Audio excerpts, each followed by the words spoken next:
कई दौर की बैठक और मुलाकात के बाद महाराष्ट्र विकास आघाड़ी में शिवसेना ने अपने 17 उम्मीदवारों का ऐलान कर दिया। लेकिन ऐलान क्या किया, महाराष्ट्र विकास आघाड़ी में नाराजगी निकलकर सामने आ गई।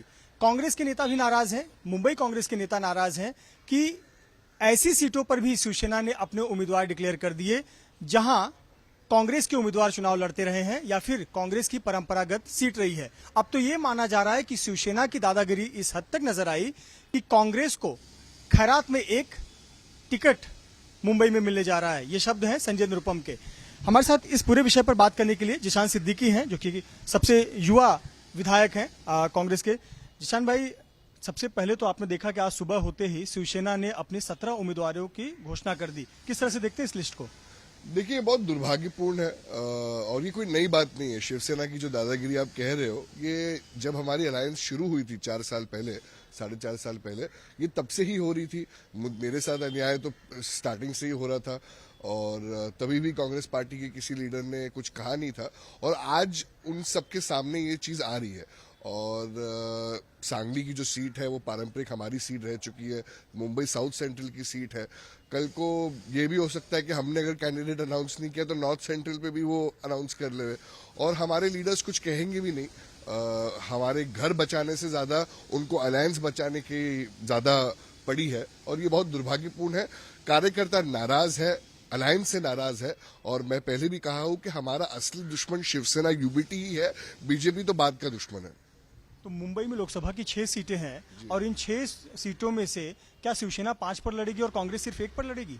मैं तो यही कह रहा हूं कि कांग्रेस पार्टी अगर जल्द कैंडिडेट नहीं डिक्लेयर करी तो शिवसेना यूबीटी का भरोसा नहीं, वो कल उठ के 6 के 6 सीट में भी नाम घोषित कर दे, क्योंकि उनको पता है कि कांग्रेस पार्टी तो कुछ कहेगी नहीं, वो उनकी दादागिरी करते रहेगी और हम कुछ कहेंगे नहीं। ये दुर्भाग्यपूर्ण है और ये कार्यकर्ताओं की हार है और कार्यकर्ता और कैडर कमजोर होता जाएगा और शिवसेना यूबीटी को पड़ी नहीं है। वो अपने अहंकार में है, वो अपने खुद के आमदार नहीं बचा पाया अहंकार में, इसलिए उन्होंने दूसरी पार्टी कर ली और अलायंस पार्टनर्स के ऊपर वो दोष जमा रहे और ये दुर्भाग्यपूर्ण है कि हमारे नेता ये होने दे रहे। मुंबई कांग्रेस, जो कि एक समय में ज्यादा पुरानी बात नहीं है, 2009 के ही चुनाव में मुंबई में कांग्रेस और एनसीपी ने 6 की 6 सीटें जीती थी। साउथ सेंट्रल की सीट एक मजबूत कांग्रेस की सीट रही है, वहां पे एकनाथ गायकवाड़ मजबूत रहे। नॉर्थ वेस्ट की सीट आप लोगों की बहुत मजबूत सीट रही। इसके बावजूद इन दोनों सीटों पर कैंडिडेट का ऐलान कर देना, तो क्या कांग्रेस इतना कमजोर हो गया? जब सीट शेयरिंग की बात चल रही है तो आप एक अलायंस पार्टनर कैसे बाहर आके सुबह ट्विटर या किधर भी अनाउंस कर सकता है, ये मेरी बात है। कल ही मुझे लगता है नाना पटोले जी ने कहा कि नहीं, सांगली की जो सीट है वो हमारी है। मुंबई के साउथ सेंट्रल में तो हमारी जो मुंबई कांग्रेस की अध्यक्षा है वर्षा ताई के पिताजी लड़ते आ रहे हैं। हम चाहते थे कि वर्षा गायकवाड़ जी लड़े उस सीट, मगर फिर भी अगर वो हमारी बातों को नहीं मद्देनजर रखते हैं और सिर्फ अनाउंस कर लेते हैं तो ये अलायंस का क्या फायदा? अगर एक अलायंस से हमारी पार्टी ही कमजोर होती जा रही है तो उस अलायंस का फायदा क्या है? तो दोष किसको देते हैं आप? ये जो इतनी बैठकें हुई, इतनी मुलाकातें हुई, एक कांग्रेस का नेतृत्व जाके लीडरशिप बात करता था सीट शेयरिंग को लेकर और उसके बावजूद ऐसे ऐलान होते तो फेलियर है। फेलियर जरूर है। मैंने हमेशा कहा है कि हमें रीढ़ की हड्डी रखनी पड़ेगी। मेरी सीट के बारे में भी, वो तो असेंबली इलेक्शन बहुत दूर है, पर संजय राउत जी आए दिन कहते थे कि नहीं वो तो हमारी सीट है। मेरे टाइम में भी कभी किसी ने कहा नहीं, अभी भी कोई कुछ कहेगा नहीं। कभी लोग सिर्फ बोलेंगे नहीं हमें खेद है और चीजें आगे बढ़ती जाएंगी। लोग क्या है, अपनी अपनी मिनिस्ट्री देख रहे थे अपने टाइम पे, अभी अपनी अपनी सीट्स देख रहे या देख रहे कि नहीं हमारा सब ठीक हो, मगर संगठन का कोई सोच रहा नहीं। आज जो कांग्रेस के जो थोड़े बहुत ट्रोल्स है वो बोलेंगे नहीं ये गलत कह रहा है, मगर एक ना एक दिन आपको समझ में आ जाएगा कि कांग्रेस पार्टी को सबसे ज्यादा नुकसान शिवसेना यूबीटी ने ही किया है और आगे भी वो ही बड़ा दुश्मन रहेगी हमारा। तो कांग्रेस इतनी बेबस क्यों है? क्या पता, कांग्रेस पार्टी हमारे खुद के जो अगर घर के सदस्य नाराज है तो आप अपने घर के सदस्य की नाराजगी दूर व्यक्त करेंगे या पड़ोसी की करेंगे? फिलहाल सिर्फ पड़ोसी की जा रही है, घर के सदस्य छोड़ के जा रहे हैं। मिलिंद देवरा जी छोड़ गए, संजय निरुपम जी नाराज है, कितने लोग छोड़ देंगे? अगर अपनी सीट्स की बात करेंगे, उनकी सीट्स पे शिवसेना आए दिन कहेंगे कि नहीं ये सीट हमारी है, वो सीट हमारी है, तो कांग्रेस लड़ेगी क्या? कांग्रेस के 4 विधायक है मुंबई में। आप अगर 2009 की बात करें तो कितने विधायक थे? कांग्रेस की लहर थी। अगर 2024 में 4 है, 4 को मुझे तो रोज टारगेट किया गया, एक इंसान ने मेरे बारे में कुछ बोला नहीं। अगले भी टारगेट करेंगे, कोई बोलेंगे नहीं, 4 से 0 हो जाएंगे और क्या करेंगे और क्या होगा? तो कुछ जगहों पे अब ये बात कही जा रही है कि जहां जहां सीटों की जो नाराजगी है वहां फ्रेंडली फाइट हो जाए। ये विकल्प दिखता है आपको? फ्रेंडली फाइट अगर होती है तो अलायंस का क्या मतलब है?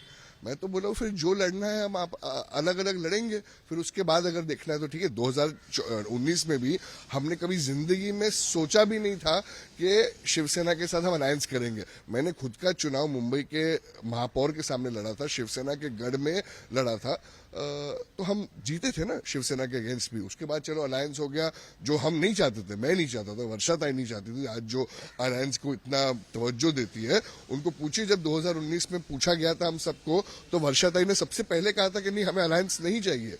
अगर जब मैं बोलता था कि मुझ पे ये बीती है, मैं एक आमदार हूं, मुझे निधि नहीं मिलती थी, मुझे पब्लिक फंक्शन में बुलाया नहीं जाता था, तो वर्षा ताई कहती थी कि मैं तो मंत्री होने के बाद मुझे नहीं बुलाते। तो इतनी जो बेबसी है वो क्यों है? अलायंस तोड़ दीजिए ना, फिर देखते हैं हम। आप जब ये बातें इतनी बेबाकी से कहते हैं कांग्रेस के प्रति, तो आप देखते ही होंगे सोशल मीडिया से लेकर तमाम जगहों पे कहा जाता है जिशान सिद्दीकी तो ऐसे भी अब नाम के कांग्रेस में है। देखिए, यही तो बात है ना। क्या है कि कोई भी अगर सच कहता है तो वो जो कांग्रेस के ट्रोल्स होते हैं, जो कभी कभी उन्होंने अपने बिल्डिंग का भी चुनाव नहीं लड़ा होगा, तो बोलने के लिए तो ठीक है, कीबोर्ड है, वो बोलते रहेंगे कि नहीं आप तो छोड़ के चले गए, मगर असली में वो मेरे ट्वीट आज सेव कर सकते हैं। ये थोड़े महीनों में या थोड़े दिनों में उनको पता चल जाएगा कि हमारा दुश्मन कौन है।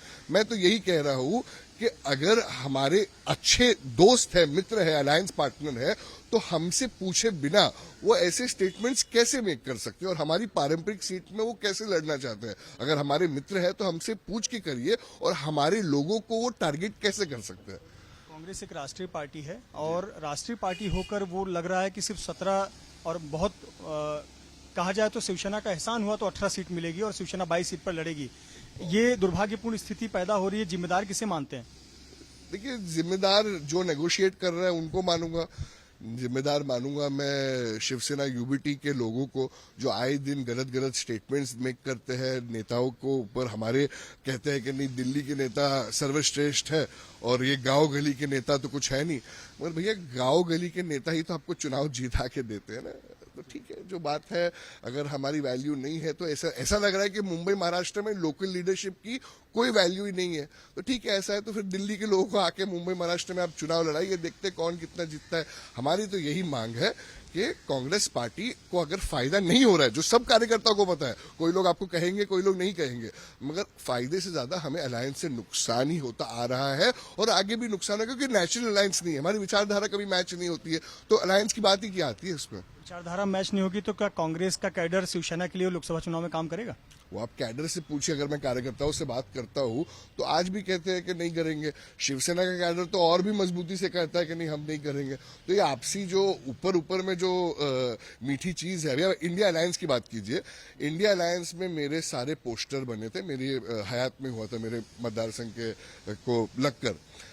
1 या 2 दिन पहले मुझे बोला गया कि नहीं, आप कांग्रेस पार्टी के सारे बैनर्स को हटा दीजिए। उस मीटिंग में उद्धव ठाकरे जी थे, शिवसेना के यूबीटी के प्रमुख, और वो थे। तो मैं यही बोलना चाहता हूं आपको कि अगर ऐसी चीज होती है कि मेरे मतदार संघ में कांग्रेस पार्टी के बैनर्स रातों रात मुझे बोला जाए दिल्ली से और अनेक जगहों से, और मुझे कैसे तरीके से बात की थी कि नहीं अभी आपको बैनर्स लगा लो, तो ये मनोबल कार्यकर्ता को टूटता है। तो शिवसेना इतनी इनसिक्योर पार्टी है क्या? आखिरी सवाल मेरा, राहुल गांधी की न्याय यात्रा निकाली गई, भारत जोड़ो यात्रा मुंबई में, कुल मिलाकर अब वो यात्रा को हम देखें और सीट का ऐलान देखें तो ऐसा लगता है कि वो भारत जोड़ो यात्रा कम शिवसेना के लिए यात्रा ज्यादा नजर आ रही है, और अंत भी शिवाजी पार्क में हुई। उन जगहों पर तो कांग्रेस लड़ ही नहीं रही है। नहीं, उसकी बात नहीं है। मुझे लगता है राहुल गांधी जी को हमेशा गुमराह किया जा रहा है। जब वो इधर आए भी थे तो उन्हें जो सही पिक्चर है वो बताया नहीं जा रहा है। मैं जब उनका पहला भी यात्रा था तो एक 10 मिनट का टी ब्रेक मिलता था, तो मैं था, नसीम भाई थे, हम लोगों ने बहुत चीजें बातें करने की कोशिश की कि सर शिवसेना के साथ जो अलायंस है उसमें हमारा फायदा नहीं है, मगर क्या है कि जो उनके एडवाइजर्स है वो उनको सही चीजें बताते नहीं है।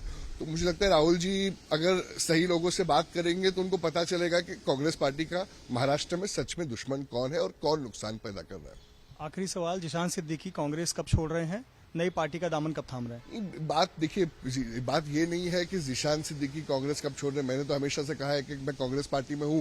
कांग्रेस पार्टी ने ही मुझे छोड़ दिया है, मुझे पद से निकाल दिया है। और जिस हिसाब से चल रहा है कि आज संजय निरुपम जी कुछ बोल दे या मैं कुछ बोल दूं, कल अमीन भाई, असलम भाई कुछ बोल दे तो ट्विटर पे चालू हो जाता है, अरे ये भगौड़ा है, ये भगौड़ा है। तो भैया जो ट्विटर में जो सोशल मीडिया ट्रोल्स है उन सबसे ही चुनाव लड़वा दीजिए आप, क्योंकि हमारी तो कोई वैल्यू है नहीं आपको। या शिवसेना को कांग्रेस में मर्ज करके लड़ा लीजिए, क्योंकि ऐसा हो रहा है कि कुछ भी शिवसेना आए दिन बोलती जा रही है हमारे बारे में, कोई भी नेता के बारे में, तो एक ऐसा वक्त आएगा कि कांग्रेस में फिर कोई रहेगा ही नहीं। फिर कोई दुर्भाग्यपूर्ण है, हम सब बचपन से पैदाइशी कांग्रेस रहे हैं, मगर हमारे लिए कोई लड़ाई नहीं लड़ रहा है। अगर मुझ पे जो अन्याय हो रहा था, एक भी नेता अगर लड़ लिया होता तो मेरा दिल हमेशा उनके प्रति जीत गया होता, मगर कोई लड़ाई नहीं। सब अपने मंत्री पद बचाने के चक्कर में थे। मैं आए दिन ट्विटर पे बोलता रहता था, मीडिया पे बोलता था, दिल्ली का फोन आता था कि नहीं आप अलायंस तोड़ने की कोशिश कर रहे हो, आप मत कीजिए। अरे मुझे अलायंस तोड़ के क्या मिलेगा? मैं तो सिर्फ अपनी जो मुझ पे बीती है वो बोल रहा हूँ। और आज जो मुझ पे 4 साल बीती है वो अलग अलग नेताओं पे बीतते जा रही है, और मैं देख रहा हूँ ये दुर्भाग्यपूर्ण है। क्या करें? बहुत बहुत धन्यवाद हमसे बात करने के लिए जिशान सिद्दीकी, जिनका कहना है कि देखा जाए तो बीजेपी बाद में शिवसेना यूबीटी ग्रुप पहले कांग्रेस की दुश्मन है, और ये बात अभी लोगों को समझ में नहीं आ रही, लेकिन कुछ समय बाद जरूर ये बात लोगों को समझ आएगी। कैमरामैन